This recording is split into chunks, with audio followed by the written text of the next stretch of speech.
Proverbs 27:20 says this: Sheol and Abaddon are never satisfied, and never satisfied are the eyes of men.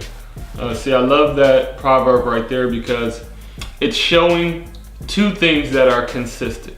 Sheol, the place where people believe in the Old Testament, where you would go if you died. You see David talk about that often. And then you talk about Abaddon, death itself, that we know people will die. And it says on those two consistent things, when a person dies, he goes to this place.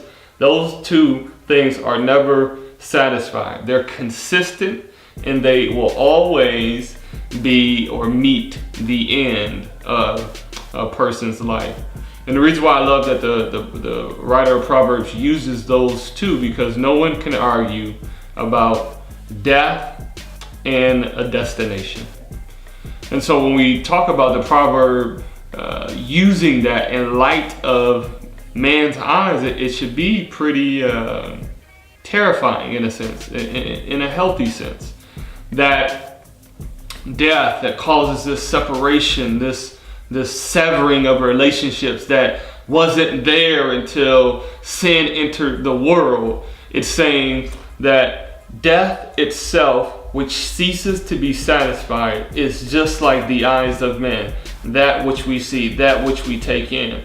And so really the challenge from the writer of Proverbs, being Solomon, one, he's saying in the first person sense, I know I was never satisfied. I acquired many horses. I had 1,000 women. I had many kids. I had the strongest empire known to God's people, and yet my eyes were never satisfied. There never came a day to when I saw something and then I thought, because of what I saw, if I got that, I would be satisfied. I was never satisfied. So he's saying that first from a first person standpoint.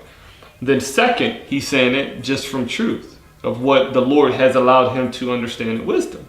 That the man's eyes is a window into the person's soul. Jesus Christ said it, if your eye is dark, then your whole body will be dark.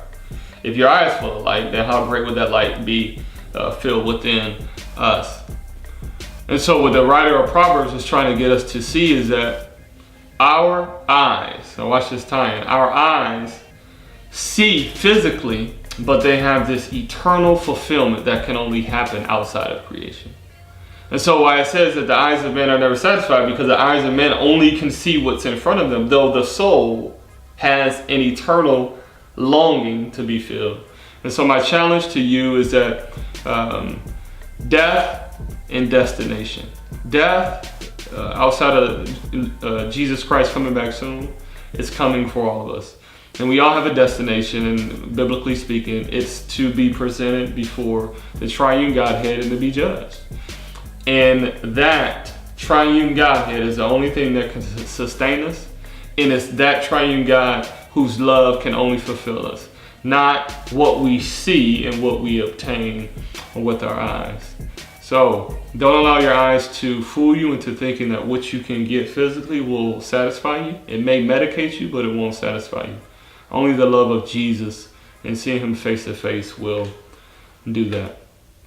God bless you.